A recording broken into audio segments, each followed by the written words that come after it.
So when you get an opportunity of a new meeting, you're thinking, fantastic, this is an opportunity to do business.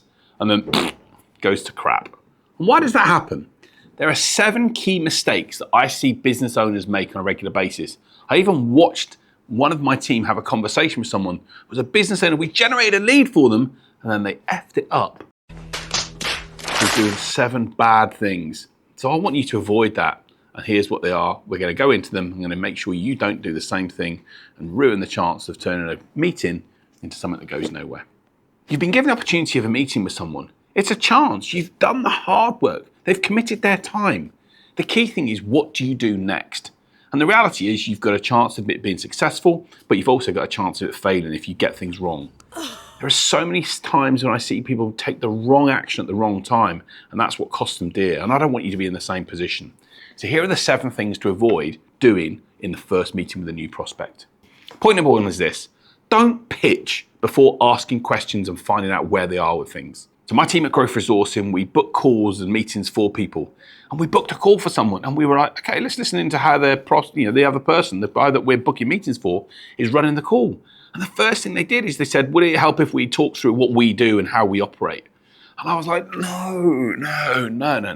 Don't make that mistake. When you're getting a buyer or a prospect on a meeting, you might think that they're interested in you, but actually it's not about you. The last thing I want you to do is to pitch straight away. Your job is to ask questions. Your job is to ask the right type of questions to find out what's really going through their mind. And even if you're not sure, just say, hey, what would be useful for you to cover in the next 15 minutes that would make it helpful for you? Ask a question rather than pitching too soon. Pitching is the wrong thing to do at that first point. So the point number 2 is this. People just assume that the person you're talking to is definitely going to be keen to buy your product or service. They think, oh, well, because they're having a call with me, they must be keen to work with me. No. No, they're going through different parts of the buyer process. And the reality is they might be evaluating 3 or 4 different companies to have conversations with. So the last thing you want to do is just assume that they're going to guarantee to buy your product or service and they must be interested in it. People evaluate, they have conversations at different times to get facts and information and to get to meet the people they're speaking to, and then they make decisions from that point on. So don't just assume that everyone that has a meeting with you is going to want to be buying your product or service. The key thing is making sure, as I said at the start, you ask questions to find out what's really going on in their world and where they are in the journey, rather than just assuming that they're going to buy. So point number 3, and this is linked to the first 2 points, is assuming that they're going to be a perfect fit for you. The whole nature of first meetings is for both sides to have a conversation and evaluate each other. You might find that you have a conversation with someone who's not a perfect fit for you. They don't value some of the things that are key for you. Maybe there's a certain key set of benefits that you offer, and that person doesn't see value in that. Use this first meeting to evaluate, to triage that, rather than to be in a position where you're thinking, well, actually, I've got to work with them and it's a lead and therefore we've got to do business together. No, sales is not subservience. It's about being able to work out what you offer and the value you provide versus what the prospect's looking for and the value they want. And is there a fit? If there's not, hey, that's okay. But don't assume that it will automatically be that. Sometimes there isn't, and that's part of the nature of sales. Point number 4, and I saw this on the call, was giving in really early on a key objection. The person that we had the call with basically said, well, I think prices were going to be really key for us. And so all that the person having the conversation did was then to basically try and defend their position and try and talk about why their product was what it was, but they didn't deal with the main objection. If you get someone on a phone and a meeting really early that says price is the key thing, then the first thing I would do is say, hey, look, appreciate price is key for you. Let's talk through, through a few things. Let's understand really what makes price so critical for you. And then at the end, we can see if there's a good fit or not. And if not, hey, no worries. The point being is, don't just give in straight away and accept that price is the point. Most people would always rather pay a little bit more if they got a quality service that delivered what they wanted to. But people give in on the objection straight away. And if you give in at that point, the customer or the prospect's going to think they can get their way all the time, and it's going to cause later problems down the line for you. So prepare to deal with it. And the best way to handle that, I'm going to link to a video. My video here called Lair is how you handle objections. Listen, acknowledge, identify, respond. Thanks for sharing me that information. I appreciate, price is a really key thing for you. It sounds like we've got a bit of work to do to maybe, convince you that we're a good option.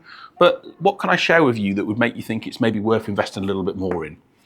Ask those questions at the right time. Deal with the objection. Don't just cave in and then find that you're in a position on a back foot for the rest of the call. It's a rubbish way to open. It's a rubbish way to handle things. And it's going to, in the end of the day, cost you the opportunity of the business. So the fifth point that I see people make a mistake all the time is that they're not prepared to go the other way. What do I mean by that? So desperation is a stinky aftershave. And if you keep on pushing and try and say, oh, well, the reason we want to work with you is this, it doesn't work. The best way, and I do this on the phone in all of the sales calls I have, is to say, hey, look, appreciate that we maybe not be a good fit for each other. Let's have 15, 20 minutes, explore some options. And if it turns out that I'm not the right person for you, or if you're looking for this and I for Y, hey, I'll leave you alone and I'll recommend someone else. What that does, when you go the other way, and when you actually purposely do it, people think, James, you're mad to say that. No, trust me, it works the opposite way, because the buyer or the prospect doesn't feel like they're pressurized. It doesn't feel like you're pushing them into a corner. They feel like there's air to breathe. It's what I call the pressure valve release. And it makes people go, oh, okay, fine. And they become more inclined to have a conversation with you, an honest conversation about what's going on. And it could well be that you're not a good fit, in which case you can then say, look, from what you've told me, I don't think we're a good fit for these reasons. But you might find that actually they go, well, they're open to sharing things, and you find information out that makes them a really good fit for your business. So look, please trust me on this. Don't be afraid to go the other way, to go backwards, to go forward. If we're not a good fit, let's understand that. We'll leave you to it. It works. So point number 6 is this: not summarizing the meeting. I literally put my head over my hands so often when I literally think, no one's so actually summarized the meeting. There's another video I'm going to link you to, which is my LAPS model, which is about how to run great effective meetings, which is listen, ask, probe, summarize. But the key thing is, when you come to the end of a conversation, summarize it. Appreciate your time today. What I've taken from our conversation is this, and this. What have I missed from here? And what you'll get the other person go, no, I think you've covered things off exactly where we want it to be. You've summarized it. And it does 2 things. It shows them that you've listened to them and you've written stuff down, so they think, well, you're being attentive. More importantly, and this is the next bit, if you ask them the question of, well, what do you want to do next? What will be good for you? It enables them to own the situation. If we get people owning the next stage, they can be more inclined to then carry on that meeting or make the site visit or do the demo that you want them to do, rather than being in a position where they think, oh, I'll think about that in the future. We want to get our prospect owning it, and the best way to do that is to summarize and ask them what they want to do next. Invariably, they'll say, well, I'm keen to explore how we can help solve this issue, especially if you've been focused on finding out what's going on in their world and not pitching, as I mentioned at point 1. Ask the questions, find out what's going on, and get to the bottom of what the problems and challenges could be. And hopefully then, if there is a next step, you can then summarize that and ask them what they want to do. They'll lead themselves to the point of hearing a bit more about what you have to offer, which can lead to the next meeting. And my 7th point that I see, which again, the person that I was watching the other day didn't do, was get a clear, defined next step at the end. Now, by the way, if that next step at the end is you're not a fit for them, that's okay. Maybe the next step is just to send an email with a few other options so that you can make sure that you make that person feel, well, they were helpful and they didn't just push me down the path. But if there is another option, then say it.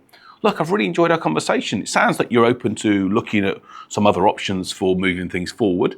Why don't we come together maybe next Monday at 2 p.m. and talk through some other options, and I can share some other ideas to help. And if they say, oh, I can't do Monday at 2, then say, okay, no worries. How does Monday at 4 work, or Tuesday at 1? The reality is, get a definitive next date and time in the diary. Meetings that don't have that, leads are not leads. And I would encourage you to really just make sure there is a next step. When I review sales pipelines and I look at leads that don't have a next step, I'm like, well, there's nothing there. It's not a real lead. I would, in some cases, even remove it from the pipeline. If you've got hopes of doing business with someone and you want to be in a position to move the next step forward, get it in the diary, get it confirmed, get it in their space. They know this happening at a certain time, and that's going to make them more inclined to go think, yeah, I want to take things on to the next stage. And hopefully then, whether it's a demo, meeting, further call, whatever, move the business forward and get that done. So these 7 mistakes are things I see all the time. Please don't make them. They're going to cost you. They're going to stop you from becoming the superstar salesperson you want to be.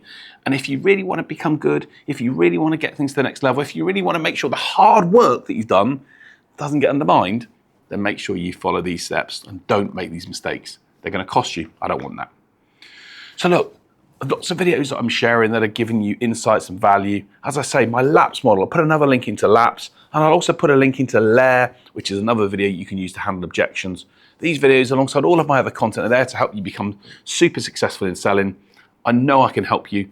Use the videos, watch the information, take it, action, and make sure you apply it into your day-to-day world, and things are going to look up. So look, if you enjoyed the video, if you have, please like and subscribe to the channel. Share the content with others so we can make sure we get others getting great sales results.